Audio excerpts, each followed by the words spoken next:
नमस्कार, मैं गीता सिकरवार आपके समक्ष कक्षा नवम की संस्कृत पाठ्य पुस्तिका मणिका भाग 1 के द्वितीय पाठ पाथेयम के साथ उपस्थित हूँ। पाथेयम का अर्थ है मार्ग में उपयोग में आने वाली वस्तुएं। इस पाठ में मार्ग से यहाँ तात्पर्य है कि अपनी जीवन यात्रा में उपयोगी सुंदर वचन रूपी सामग्री को पाथेयम बताया गया है, अर्थात पाठ के अंतर आए हुए श्लोकों को हमारे जीवनोपयोगी बहुत महत्वपूर्ण वस्तु कहा गया है। जिस प्रकार से आप इस चित्र में देख रहे हैं कि पर्वतारोही पर्वतारोहण कर रहा है, तो अपने मार्ग में उपयोग आने वाली वस्तुएं रस्सी, कुदाल आदि और अन्य आवश्यक सामग्री लेकर चल रहा है। इसी तरह एक ग्रामीण पुरुष रास्ते से जा रहा है तो उसके पास लाठी और साथ में झोले में उसकी आवश्यक सामग्रियां हैं, तो ये सब उसके लिए पाथेयम है। इसी तरह हमारे जीवन यात्रा में जो हम सुंदर वचन, अच्छी बातें जानते हैं, वो हमारे पाथेयम है। पाठ का आरंभ दो मित्रों के संवाद से होता है। संवाद का अर्थ है किन्हीं दो या दो से अधिक लोगों की परस्पर बातचीत। यहाँ पर विवेक और विशाल नाम के दो मित्र आपस में वार्ता या बातचीत कर रहे हैं। विवेक कह रहा है, अय विशाल नमस्ते, आगच्छ उपविश। अरे विशाल नमस्ते, आओ और बैठो। विशाल कह रहा है, नमस्ते विवेक, उपविशामि। नमस्ते विवेक, बैठ रहा हूँ, परंतु त्वं तु कुत्रापि गंतुम उद्यतः इव प्रतीयसे। लेकिन तुम तो कुत्रापि कहीं पर गंतुम उद्यतः इव प्रतीयसे जाने को तैयार से लग रहे हो। विवेक कह रहा है, आम मम मातुलः युद्ध क्षेत्रात् प्रतिनिवृत्तः। हाँ, मेरे मामा जी युद्ध क्षेत्र से, रणभूमि से प्रतिनिवृत्तः लौटे हैं। अहम तम द्रष्टुम गच्छामि, मैं उनको देखने के लिए जा रहा हूँ। विशाल कह रहा है, अहो धन्य तव मातुलः, अरे तुम्हारे मामा धन्य हैं। यह एवं देश सेवायाम संलग्ना, जो इस प्रकार देश सेवा में लगे हुए हैं। अतः स्यूते किमेतत् नयसि, अत्र स्यूते किमेतत् नयसि। यहाँ स्यूत माने होता है बस्ता या बैग या कोई थैला। तो यहाँ इस थैले में किम एतत् नयसि, ये क्या ले जा रहे हो। विवेक कह रहा है, स्यूते पाथेयम अस्ति, थैले में पाथेय है। विशाल कह रहा है, पाथेयम किम भवति, पाथेय क्या होता है। विवेक कह रहा है, विहस्य, हंसकर, शृणु पथि हितकरम पाथेयम भवति, रास्ते में जो हितकर होता है वो पाथेय होता है।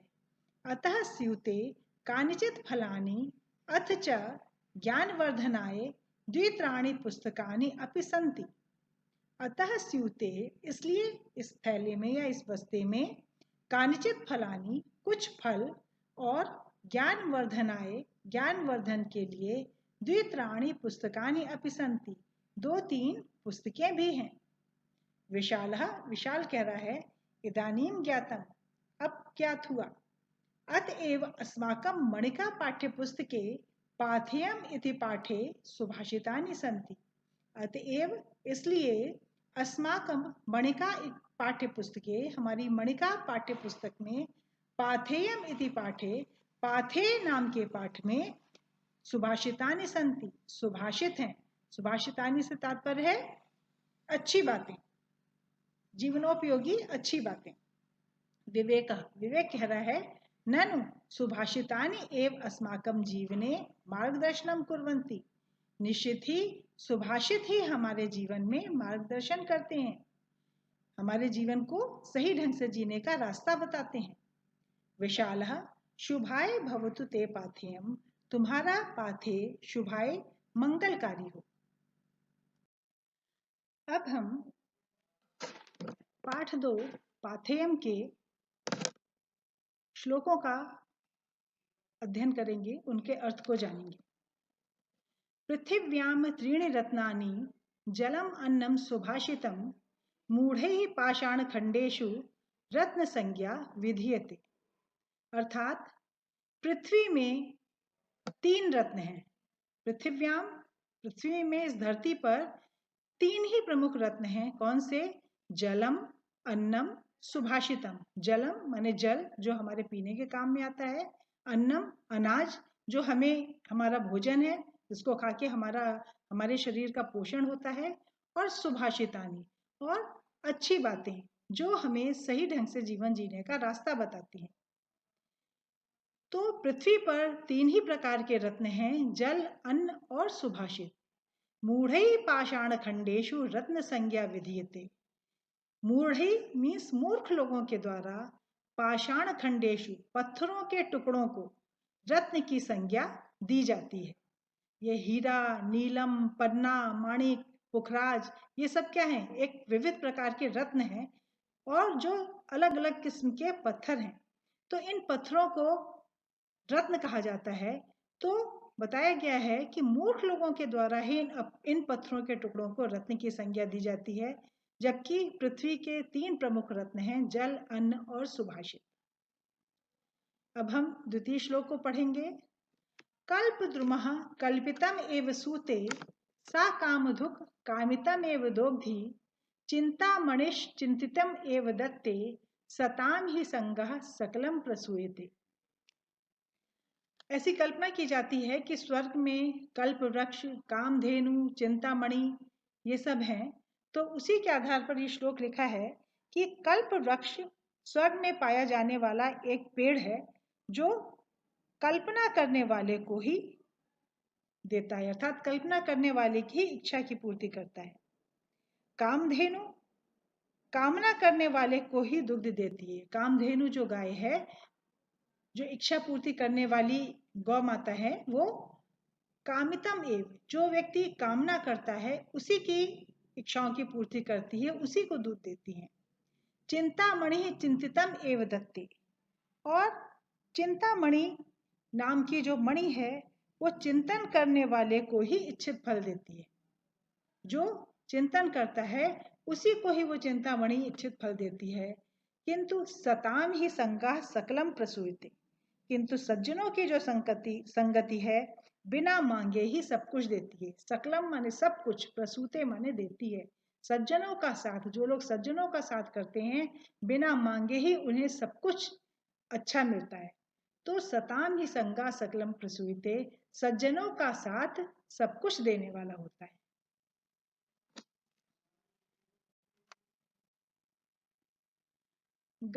तृतीय श्लोक है। गच्छन् पिपीलिको याति योजनानां शतान्यपि अगच्छन् वैनतेयोऽपि पदम एकम न गच्छति। चींटी, एक पिपीलिका का अर्थ होता है चींटी, जो कि एक बहुत ही शायद सबसे छोटा प्राणी माना जाता है। गच्छन् पिपीलिको, जाती हुई चींटी भी, याति चली जाती है, कितना? योजना नाम शतान्यपि, सैकड़ों योजन भी चली जाती है। चलती हुई चींटी, गच्छन् पिपीलिको, चलती हुई चींटी, शतान्यपि योजना नाम याति, सैकड़ों योजन चली जाती है। योजन, एक योजन लगभग 13 किलोमीटर के बराबर होता है। और चींटी जैसा क्षुद्र जीव धीरे धीरे धीरे धीरे चलते हुए सैकड़ों योजन चला जाता है। और अगच्छन् वैनतेयोऽपि पदम एकम न गच्छति, और न चलता हुआ वैनते, वैनते कहा जाता है गरुण को, और गरुड़ पक्षी को उसकी तीव्र गति के लिए जाना जाता है कि उसकी गति सबसे तीव्र होती है। तो अगच्छन् वैनतेयोऽपि, न जाता हुआ वैनते माने गरुड़ पक्षी भी, पदम एकम न गच्छति, एक कदम भी नहीं जाता है।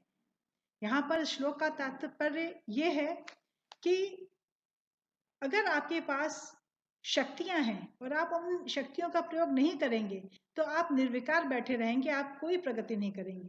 अगर आपके अंदर योग्यता है तो योग्यता का प्रयोग, तभी आप अपनी योग्यता का प्रयोग करेंगे, तभी आप जीवन में आगे बढ़ पाएंगे। और योग्यता ना होने पर भी जो इंसान निरंतर काम करता रहता है वो सैकड़ों योजन तक चला, चींटी जैसा छोटा जीव सैकड़ों योजन तक चला जाता है। शोको नाश्यते धैर्यम, शोको नाश्यते श्रुतम, शोको नाश्यते सर्वम नास्ति शोक समः रिपु। चतुर्थ श्लोक है, शोको नाश्यते धैर्यम शोको नाश्यते श्रुतम शोको नाश्यते सर्वम नास्ति शोक समः रिपु। शोक जो है अर्थात दुख और चिंता, ये नाश्यते धैर्यम, धैर्य को नष्ट कर देती है। शोको नाश्यते श्रुतम, चिंता करना, जो इंसान चिंता करता रहता है, शोक करता रहता है, वो उसका श्रुतम मीन्स उसने जो कुछ सुना है, जो कुछ ज्ञान प्राप्त किया है, वो भी नष्ट हो जाता है। शोको नाश्यते सर्वम, शोक सब कुछ नष्ट कर देता है। नास्ति शोक समः रिपु, शोक के समान, चिंता करने, दुख करने के समान कोई बड़ा शत्रु नहीं है। अर्थात चिंता करने से कुछ नहीं होता है, सब कर्म करने से होता है। इसलिए दुखी रहकर और शोक करके कार्य नहीं करना चाहिए, क्योंकि शोक धैर्य को नष्ट करता है, शोक आपके ज्ञान को, विद्या को नष्ट करता है, शोक सब कुछ नष्ट कर देता है और शोक ही सबसे बड़ा शत्रु है।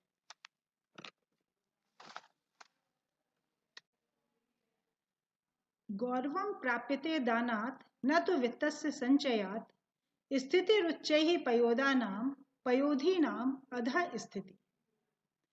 पंचम श्लोक है, जिसमें दान देने के महत्व को बताया गया है कि गौरवम प्राप्यते दानात्, दान देने से गौरवम प्राप्यते, गौरव प्राप्त होता है। गौरव से तात्पर्य है यश प्राप्त होता है, प्रसिद्धि प्राप्त होती है, फेम प्राप्त होता है। गौरवम प्राप्यते दानात्, दान देने के द्वारा गौरव प्राप्त होता है।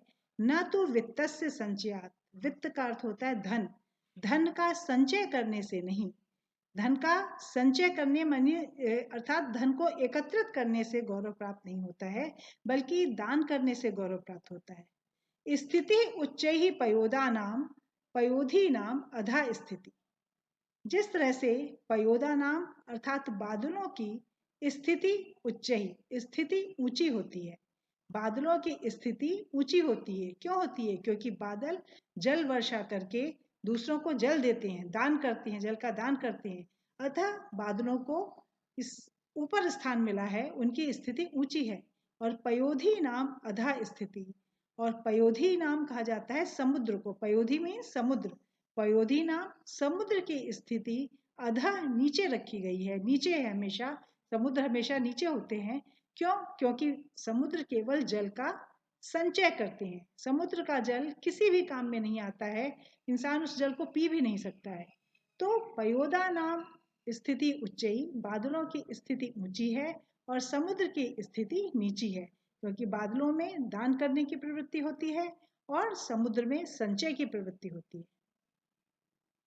छठवां श्लोक है, सद्भि तु लील्या प्रोक्तम शिला लिखितम अक्षरम असद्भि शपथेनापि जले लिखितम अक्षरम।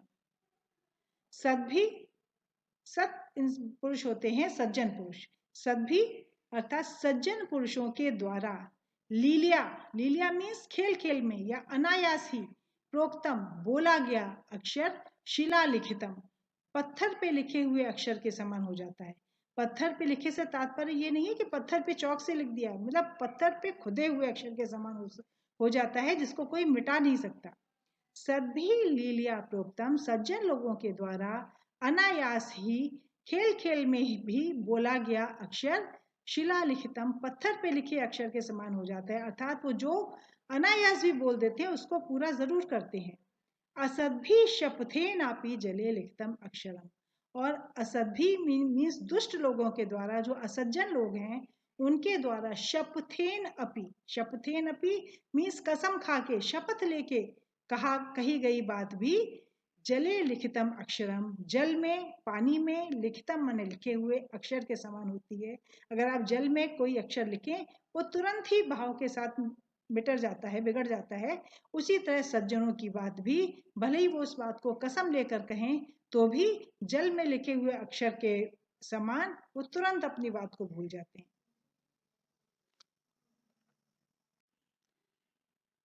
इस पाठ का सप्तम श्लोक है, भवन्ति नम्रास्तर्वः फलोद्गमैः नवाम्बुभिर्भूरि विलम्बिनो घनाः अनुद्धताः सत्पुरुषाः समृद्धिभिः स्वभाव एव ऐश परोपकारिणाम्। अर्थात तरवह मतलब वृक्ष। वृक्ष जो हैं फलोद्गमयी, फलों का उद्गम होने पर नम्राह भवन्ति, नम्र हो जाते हैं। जब वृक्षों पर फल आ जाते हैं तो उनकी डालियां फल के वजन से, फलों के वजन से झुक जाती हैं, अर्थात वो नम्र हो जाते हैं। नवाम्बुभिः भूरि विलंबिनो घनाः, नव अम्बु भी नया जल आने पर भूरि विलंबिनो घना, घना माने बादल, दूर तक बहुत अधिक झुक जाते हैं, लटक जाते हैं। बादल जब जल से भर जाते हैं तो वो काले काले बादल हमें धरती की ओर झुके हुए दिखाई देते हैं। अनुद्धताः सत्पुरुषाः समृद्धि भी, इसी तरह सत्पुरुषाः सज्जन लोग भी अपनी समृद्धि होने पर भी, संपन्नता होने पर भी अनुद्धता घमंड रहित होते हैं। स्वभाव एव ऐश परोपकारिणाम, परोपकारिणाम दूसरों का उपकार करने वालों का, पर उपकारिणाम दूसरों का भला करने वालों का, उपकार करने वालों का एश एव स्वभाव, ऐसा ही स्वभाव होता है। अष्टम श्लोक है, काष्ठात् अग्निर्जायते मध्यमानात् भूमिस्तोयं खन्यमाना ददाति सोत्साहानां नास्त्य साध्यं नराणां मार्गरब्धा सर्वयत्ना फलन्ति। मध्यमानात् से अर्थ है रगड़ने से, आपस में रगड़ खाने से। काष्ठात् अग्नि जायते, काष्ठ अर्थात लकड़ी से भी अग्नि जायते, अग्नि उत्पन्न हो जाती है।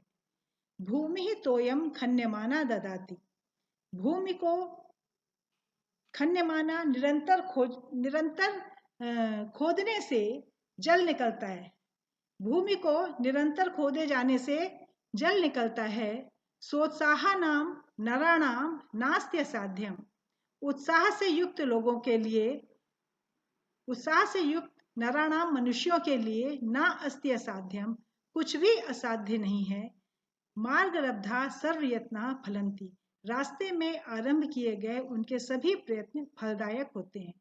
अर्थात प्रयत्न करने से हर इच्छित वस्तु मिलती है। जिस तरह से निरंतर रगड़ने से लकड़ी से अग्नि उत्पन्न हो जाती है, धरती को लगातार खोदने पर उसमें से जल निकल आता है।